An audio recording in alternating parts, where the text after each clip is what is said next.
Imagine-se diante de um quebra-cabeça intrigante, onde as palavras de Jesus ecoam de forma misteriosa. Neste enigma, encontramos 4 peças complexas, cada uma desafiando nossa compreensão. Vamos desmontá-las e explorar como se entrelaçam. Primeiro enigma. Imagine o cenário. A Páscoa, o primeiro dia da festa dos pães ázimos. As Escrituras nos conduzem a Marcos 14, versículo 21, onde Jesus faz uma declaração de impacto, ecoando como um trovão. Ele afirma que o Filho do Homem está destinado à cruz, cumprindo assim a profecia, mas acrescenta: ai daquele homem por quem o Filho do Homem é traído. Melhor seria para esse homem não ter nascido. Aqui somos desafiados a compreender por que Jesus proferiu tais palavras. A Páscoa, uma tradição de sacrifício do Cordeiro Pascal, é o pano de fundo dessa cena. Jesus anseia por compartilhar essa refeição significativa com seus discípulos, e eles obedecem às suas instruções, encontrando tudo conforme ele havia previsto. A história nos leva à noite em que Cristo, em um ato carregado de simbolismo e amizade, compartilhou a Páscoa com seus leais amigos, na véspera de sua morte iminente.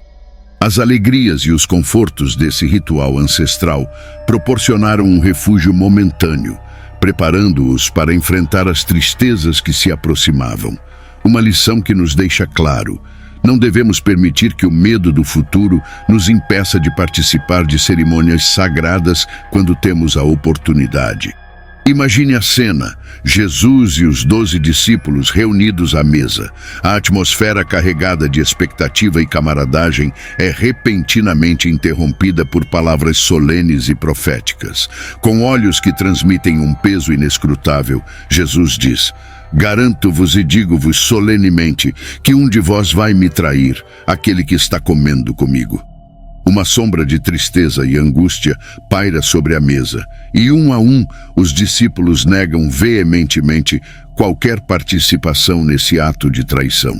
Mas Jesus insiste, revelando que entre os 12, um deles se tornará traidor. A perplexidade e a incredulidade enchem o ambiente. Imagine a confusão que se instala entre os discípulos, que até então não tinham suspeitado de Judas. A ideia de que um deles conspiraria para trair e até mesmo matar Jesus deve ter parecido absurda. Jesus não apontou diretamente Judas, apesar de estar sentado à mesa com os demais discípulos. O traidor não foi revelado por um gesto acusador, mas sim pela porção especial de comida que todos compartilhavam juntos.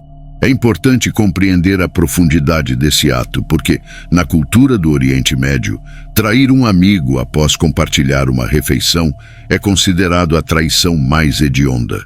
Aqui, adentramos o território da traição, onde Judas Iscariotes, um nome que ressoa na história como um dos pecadores mais notórios do mundo, desempenha seu papel. Mas devemos nos perguntar: se Judas estava cumprindo uma profecia, poderíamos realmente classificá-lo como mau? Será que sua motivação perversa o condenou? Quando o dia do julgamento chegar, Judas não terá a capacidade de se justificar perante Deus, alegando que estava apenas cumprindo um destino preordenado.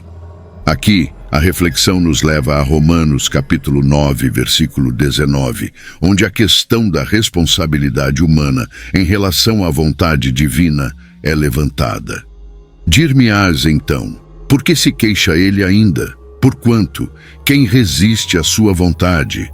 Essa passagem nos lembra que, embora Deus permita que os homens cometam erros e até tire glória disso, isso não desculpa o pecado nem diminui a gravidade de suas consequências. Cristo, entregue pelo conselho determinado e pelo conhecimento de Deus, enfrentou o trágico destino predito para ele. Contudo, é importante destacar que foram mãos malignas que o crucificaram e o levaram à morte. Em Atos 2, versículo 23, somos lembrados de que, embora a morte de Cristo tenha sido predita, foi pelas mãos cruéis e ímpias que ele foi pregado na cruz e condenado à morte. A este que vos foi entregue pelo determinado conselho e presciência de Deus, tomando-o vós, o crucificastes e matastes pelas mãos de injustos. Esta passagem nos faz refletir profundamente sobre a trama divina que se desenrolava, mas também sobre a responsabilidade humana na execução desse plano. A frase impactante de Jesus, que seria melhor se Judas não tivesse nascido, destaca o destino trágico que aguardava o traidor. Isso nos faz pensar nas consequências inevitáveis das escolhas que fazemos em nossas vidas. A dor de Jesus diante da traição de um dos seus oferece insights profundos sobre a natureza da traição e suas repercussões. Essa traição de Judas não é apenas pessoal, mas universal. Ela enfatiza a responsabilidade moral de cada indivíduo por suas ações. Judas fez a escolha de trair Jesus e ele teve que suportar as consequências devastadoras dessa decisão. Seu destino é um lembrete poderoso do peso das escolhas em nossas vidas, das marcas que deixamos na vida de outras pessoas e das profundas consequências que podem alterar o curso de nossas vidas e daqueles ao nosso redor para pior. A afirmação de que Judas não nasceu em uma situação melhor parece ecoar como um eco doloroso do profundo arrependimento e das insuportáveis consequências que se abateram sobre ele. Este arrependimento ocorreu antes mesmo que Judas enfrentasse as profundezas do inferno. Neste segundo enigma, adentramos os minutos finais da vida de Judas, conforme relatado por Mateus. Os momentos finais de Judas nos levam ao Getsêmani, onde ele é visto traindo Jesus pela última vez. Ele provavelmente acompanhou Jesus até o palácio de Caifás, onde testemunhou todo o angustiante julgamento judaico. A vida de Judas desmoronou após a traição. Em Mateus 27, versículos de 1 a 4, somos transportados para o amanhecer, quando os principais sacerdotes e os anciãos se reúnem para deliberar sobre a condenação de Jesus. Eles o amarram e o entregam a Pilatos, o governador. É neste momento que Judas, aquele que o traiu, é consumido pelo remorso. Ele devolve as 30 moedas de prata aos líderes religiosos e anciãos, declarando: "Pequei, traindo sangue inocente." Aqui, apenas o Evangelho de Mateus registra o remorso angustiante de Judas e suas tentativas desesperadas de rejeitar o dinheiro manchado de sangue. Lucas, por outro lado, nos fornece um relato paralelo da morte de Judas em Atos 1, versículos de 16 a 19. Varões e irmãos, convinha que se cumprisse a escritura que o Espírito Santo predisse pela boca de Davi acerca de Judas, que foi o guia daqueles que prenderam a Jesus, porque foi contado conosco e alcançou sorte neste ministério. Ora, este adquiriu um campo com o galardão da iniquidade e, precipitando-se, rebentou pelo meio, e todas as suas entranhas se derramaram. E foi notório a todos os que habitam em Jerusalém, de maneira que na sua própria língua esse campo se chama Aceldama, isto é, campo de sangue. No relato de Mateus, podemos sentir a profundidade do remorso de Judas, mas é crucial notar que o texto cuidadosamente evita sugerir que Judas se arrependeu de seu pecado. Aqui, o próprio termo usado para descrever o remorso difere da palavra usada para arrependimento. Arrependimento se refere a uma mudança de coração, geralmente em relação a um pecado específico, enquanto o remorso, neste contexto, reflete sentimentos de pesar e arrependimento pela culpa. É importante notar que esses termos podem se sobrepor, uma vez que uma pessoa que se arrepende e escolhe um novo caminho, frequentemente experimenta sentimentos de remorso. No entanto, a ênfase aqui está no remorso de Judas, indicando que sua culpa o levou a realizar um ato de restituição, mas não necessariamente uma verdadeira mudança de coração ou arrependimento genuíno. Este ponto sutil nos faz refletir sobre a natureza complexa do arrependimento e das ações humanas. Como isso se relaciona com o destino de Judas? Será que seu remorso foi suficiente para redimir suas ações? Ou ele estava destinado a enfrentar consequências ainda mais devastadoras? Judas admite seu pecado ao trair o sangue inocente de Jesus. A enormidade de sua traição pesa intensamente em sua consciência. Ele reconhece que errou ao trair um homem inocente, uma ação que o atormenta profundamente. No entanto, é importante notar que mesmo diante desse reconhecimento, Judas não demonstra um verdadeiro arrependimento por seu padrão de rebelião. Se ele tivesse realmente mudado seu coração, teria buscado o perdão de Deus por seu pecado. No entanto, em vez disso, ele se volta para os principais sacerdotes e anciãos, aqueles que também compartilhavam a responsabilidade pela morte de Jesus. Eles respondem friamente, afirmando que a questão é inteiramente responsabilidade de Judas. Nesse momento, torna-se evidente que os corações dos líderes religiosos estão mais endurecidos do que o próprio Judas. Judas tenta devolver as 30 moedas de prata que recebeu como pagamento por sua traição, talvez como um ato desesperado de expiação por seu erro. Ao lançar o dinheiro no templo, ele busca incriminar os sacerdotes em sua atividade criminosa. Esta foi a maneira de Judas transmitir a mensagem de que todos eles compartilhavam da culpa desse ato. Ele talvez tenha esperado que Jesus miraculosamente se livrasse de seus captores. No entanto, quando Judas percebe que Jesus está condenado, o remorso o consome. Ele devolve a recompensa infame a seus cúmplices criminosos, declarando que o sangue derramado é de um homem inocente. Este momento é poderoso e revelador, pois mesmo o traidor, em sua declaração final antes de morrer, afirma que Jesus era inocente. Judas enfrenta as consequências de suas ações ao confrontar os principais sacerdotes e anciãos. Quando questionados sobre a morte de Jesus, eles respondem de maneira indiferente, colocando a responsabilidade sobre ele. Judas, atormentado pela culpa e pelo peso de suas escolhas, joga o dinheiro dentro do templo e sai.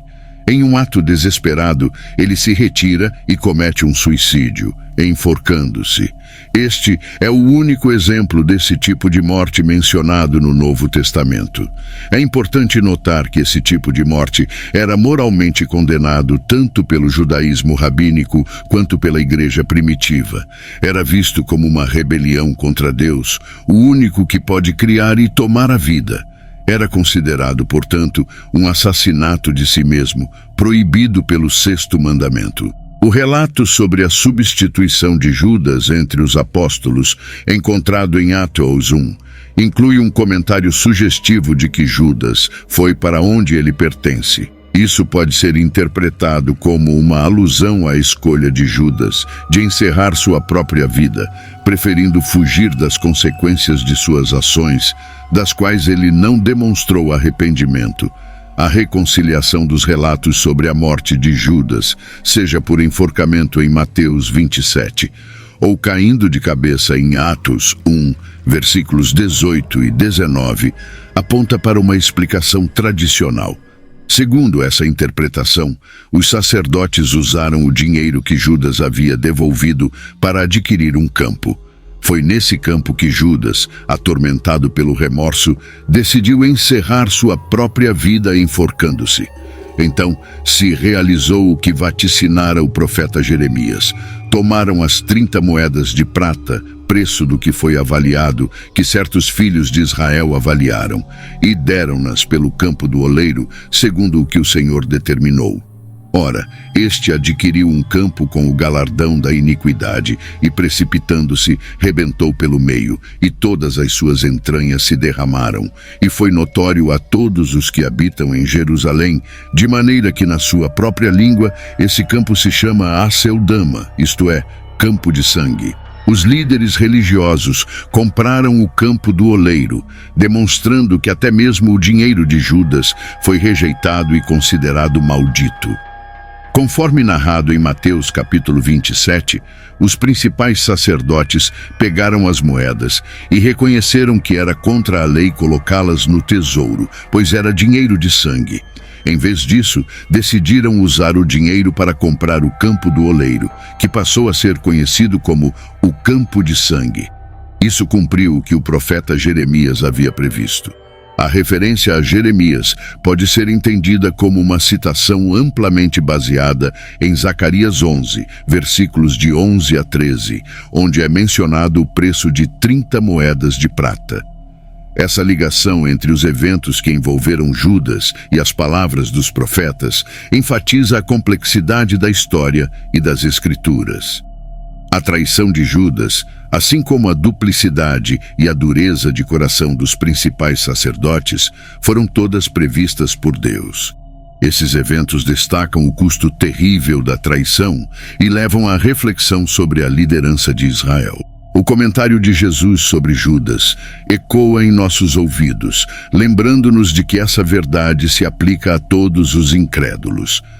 Enfrentar o julgamento eterno no inferno é uma realidade aterradora e muitos debateram longamente as questões sobre o livre-arbítrio e a natureza das almas eternas. Na prática, os cristãos são chamados a seguir o exemplo de Jesus, a compartilhar o Evangelho e a lamentar aqueles que o rejeitam.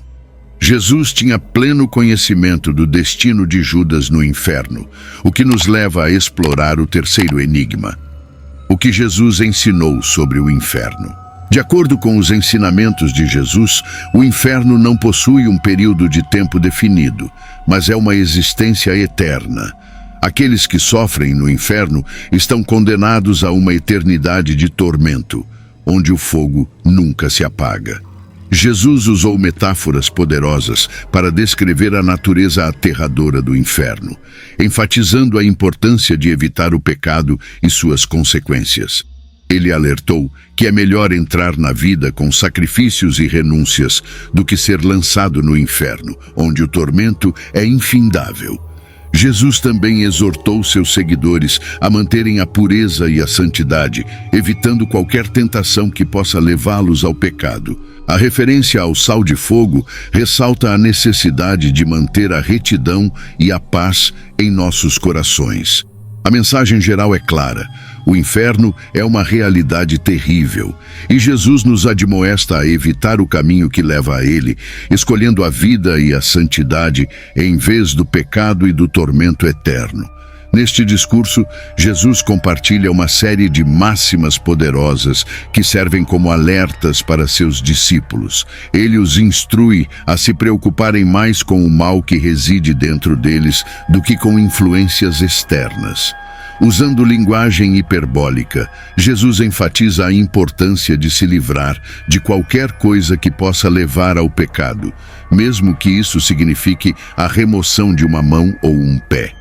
É importante notar que Jesus não planejava que seus seguidores seguissem essas instruções de forma literal, assim como não se deve interpretar literalmente a referência de Paulo à disposição dos Gálatas de arrancar os olhos para evitar o pecado. A palavra usada para inferno, nesse contexto, é uma antiga tradução grega da palavra hebraica para Vale de Hinnom. Este era um local fora dos muros de Jerusalém que havia sido contaminado por práticas religiosas condenáveis, como a adoração a Moloque e sacrifícios humanos. Como resultado, o Vale de Hinnom foi transformado em um lixão onde o lixo era queimado e onde os vermes purulentos eram abundantes. Esta imagem vívida e simbólica representava o destino terrível reservado para aqueles que estavam condenados a enfrentar o fogo eterno e a vermes que não morrem. O Lago de Fogo, mencionado em Apocalipse 20, versículos de 13 a 15, é descrito como um lugar preparado para o diabo e seus anjos.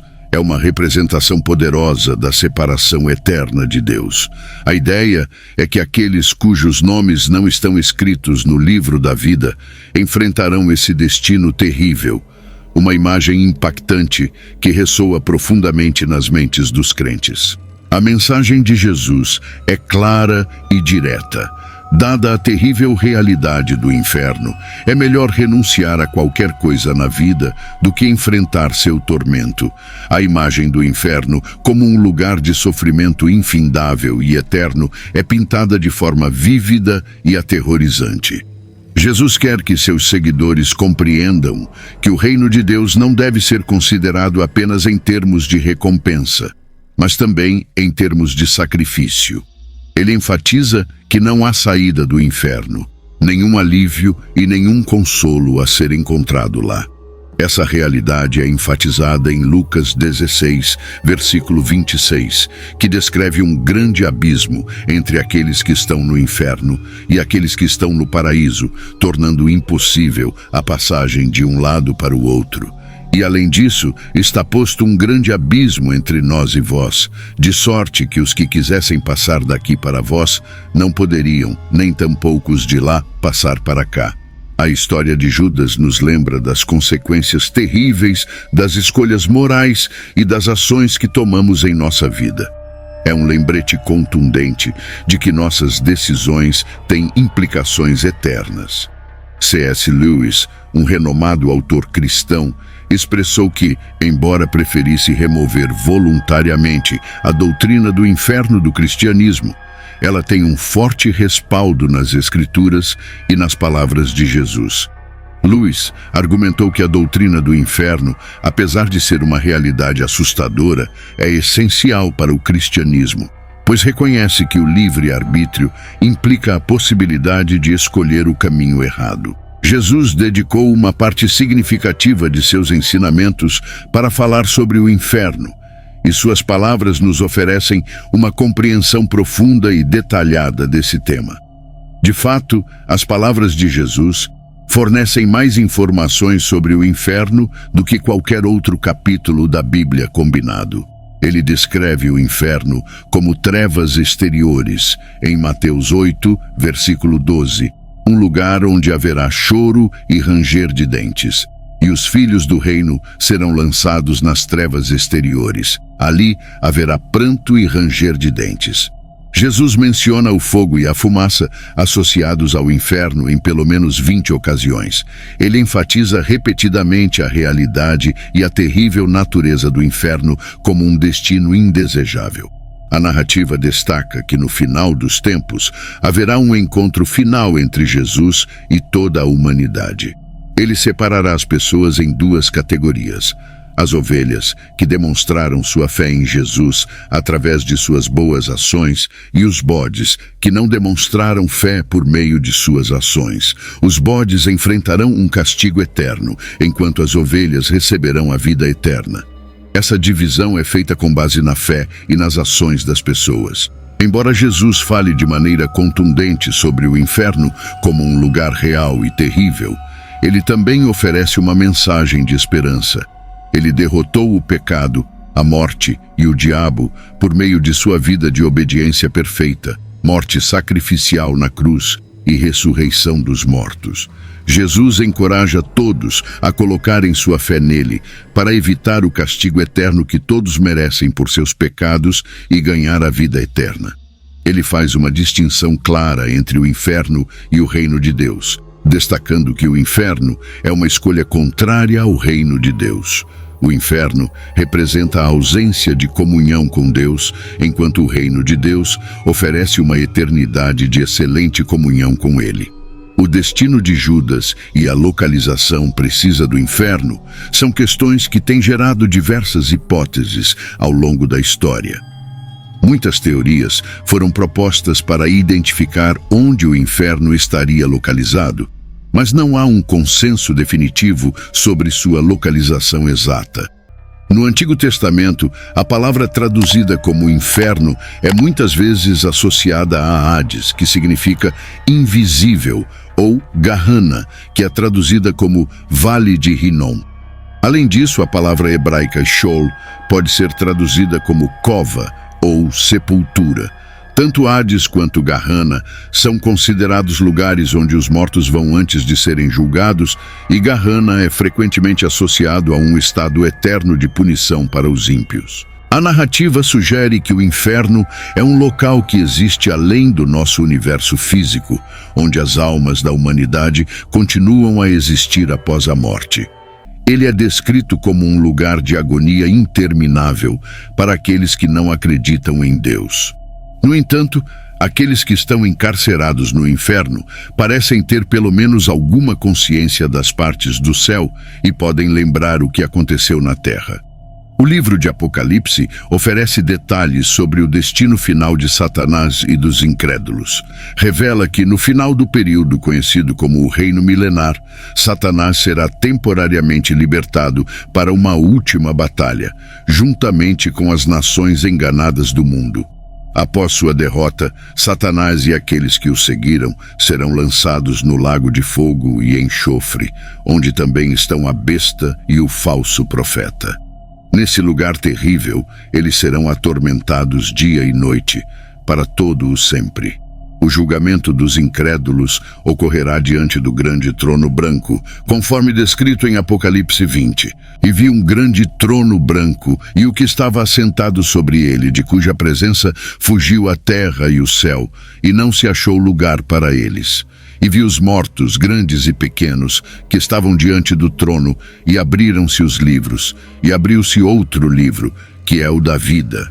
E os mortos foram julgados pelas coisas que estavam escritas nos livros, segundo as suas obras. Apocalipse 20, versículos 11 e 12.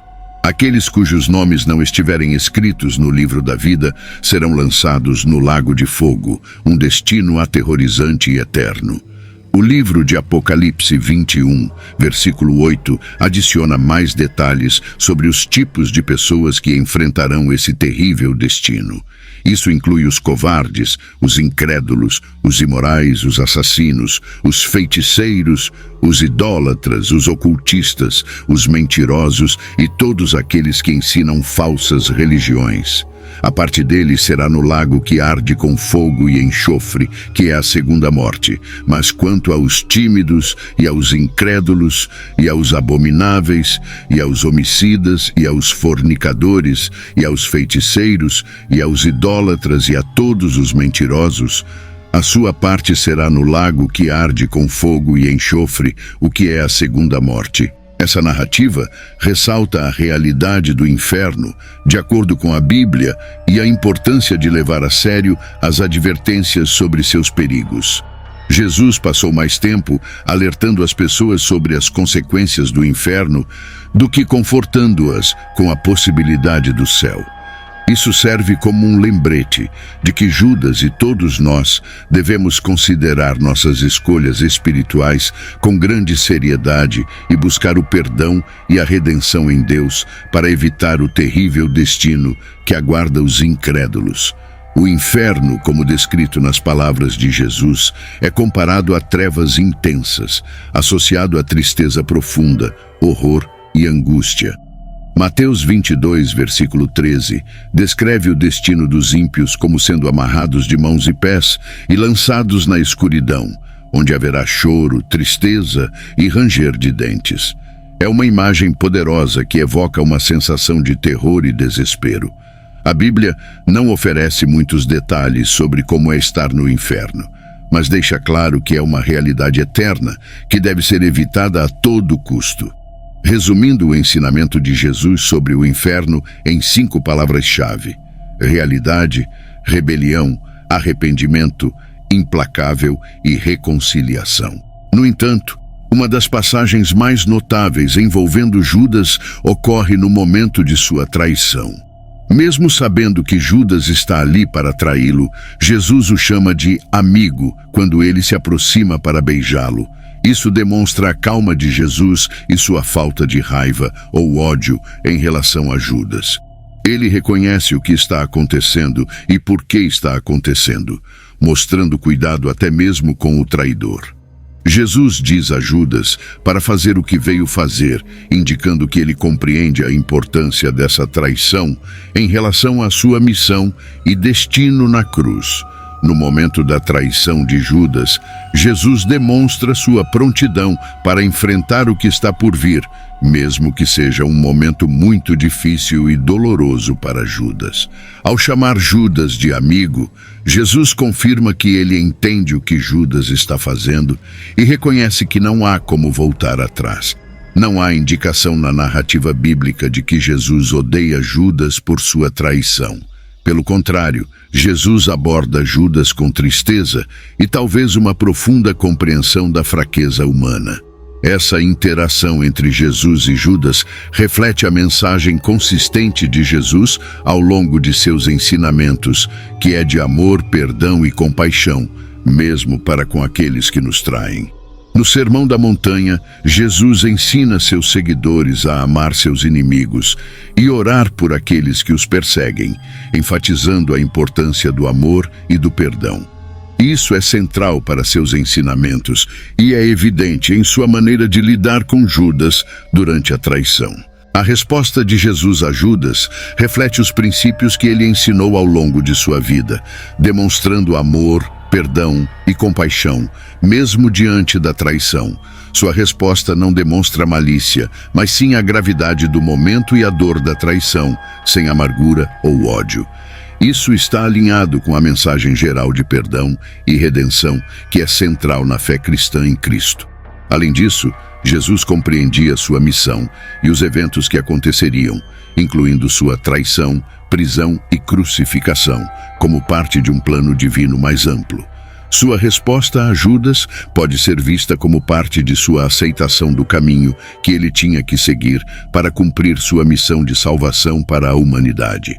É importante reconhecer que Jesus amava tanto Maria quanto Judas. A ideia de que ele amava Maria e odiava Judas não é verdadeira. Se não reconhecermos seu amor por Judas, perdemos parte importante da história e da mensagem de perdão e redenção que Jesus veio trazer. O amor de Jesus por Judas foi rejeitado, mas ainda estava presente. A traição de Judas é um tópico complexo e multifacetado. Alguns argumentam que Judas pode não ter acreditado plenamente que Jesus era Deus ou o Messias, já que ele se referia a Jesus como Rabino, em vez de Senhor, como os outros discípulos faziam. Isso sugere que Judas pode não ter aceitado completamente a verdadeira identidade e missão de Jesus. Judas também tinha um problema de ganância, sendo o responsável pelo dinheiro do grupo de discípulos, e às vezes pegava dinheiro para si mesmo. Sua ganância foi um dos motivos que o levaram a trair Jesus. Além disso, Judas pode ter esperado que o Messias fosse um líder político que derrubasse o domínio romano, e sua decepção com a natureza espiritual da missão de Jesus pode ter contribuído para sua traição. A questão do conhecimento de Deus sobre os eventos futuros é complexa, mas o fato de que Deus conhecia a traição de Judas não implica que Judas não tinha livre-arbítrio. O conhecimento divino não nega a capacidade das pessoas de fazerem escolhas, incluindo escolhas morais. Judas tinha o livre-arbítrio para escolher trair Jesus, mesmo que Deus soubesse que isso aconteceria. A questão do conhecimento de Deus sobre os eventos futuros não nega o livre-arbítrio humano. Deus, existindo fora do tempo, vê todos os momentos ao mesmo tempo, e ele sabia o que Judas escolheria, mas isso não remove a responsabilidade de Judas por suas ações. Judas fez suas próprias escolhas e a Bíblia até mesmo registra Jesus apontando que Judas estava escolhendo traí-lo. Além disso, Satanás desempenhou um papel na traição de Judas, entrando nele e empurrando-o para a traição. No entanto, isso também não remove a responsabilidade de Judas por suas ações. Embora as ações de Judas tenham sido erradas, Deus usou esses eventos para cumprir seu plano maior. A morte de Jesus na cruz levou à derrota do pecado e da morte e abriu o caminho para a salvação, demonstrando que Deus pode usar até mesmo eventos trágicos para cumprir seus propósitos redentores. Refletindo sobre a vida de Judas, lembramo-nos da fragilidade das intenções humanas e da facilidade com que podemos nos desviar do caminho de Deus. Pedimos força para permanecer firmes na fé, resistir à tentação e ser verdadeiros discípulos de Cristo. Que estejamos atentos aos sussurros do Espírito Santo, nos guiando para longe de escolhas que levam à destruição e dor. Ao considerar a vida de Judas, que ela sirva de lembrete da seriedade do nosso compromisso com Deus. Que possamos viver cada dia conscientes do impacto de nossas ações e escolhas, esforçando-nos para sermos administradores fiéis da vida que Deus nos confiou. No final das contas, a história de Judas nos lembra da profunda complexidade da natureza humana, das escolhas que fazemos e das consequências que enfrentamos. Mas também nos lembra do amor e da graça insondáveis de Deus, que estão sempre disponíveis para nos redimir, não importa quão perdidos possamos estar. E, acima de tudo, que possamos confiar no plano perfeito e insondável de Deus, mesmo quando não compreendemos completamente, e descansar na certeza do seu amor eterno. Que a história de Judas nos inspire a seguir a luz de Cristo e a buscar a verdadeira redenção, não importa quão longe possamos ter nos desviado. Obrigado por assistir e refletir sobre a história de Judas. Que a mensagem de esperança e transformação permeie nossas vidas e nos guie no caminho da fé e da graça.